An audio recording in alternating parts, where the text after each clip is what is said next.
He's going nowhere. Then we've got to hide. Ich muss ein Bäuerchen machen. Das war ein ausgewachsener Bauer. Non digerito. Nick non ce la fa a muoversi. There, hide in the bed.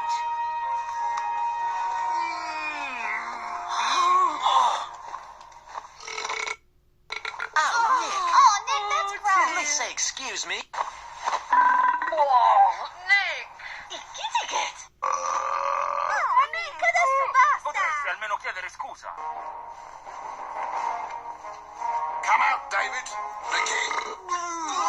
Steh auf, David. Der König will... Vieni fuori, Davide! Il re vuole... No, don't touch him. He's also highly contagious. Take the bed. What are we gonna do now? Oh, God.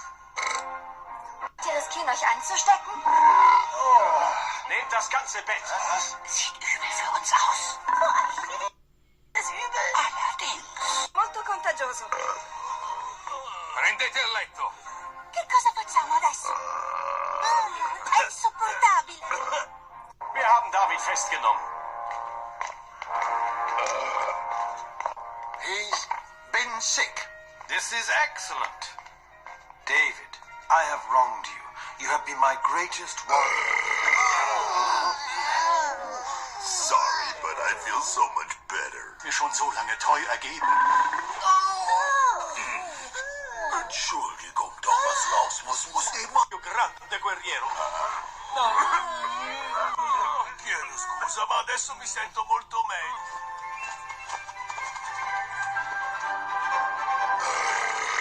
Oops, sorry, that was the last one. I promise. Ups, Entschuldigung, aber ich glaube, das war der letzte für heute.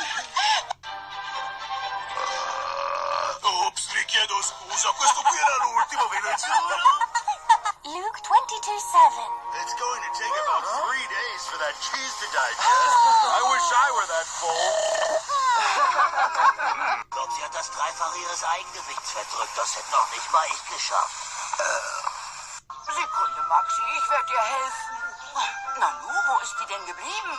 Maxi? Das musste einfach raus. I'll see you at the races.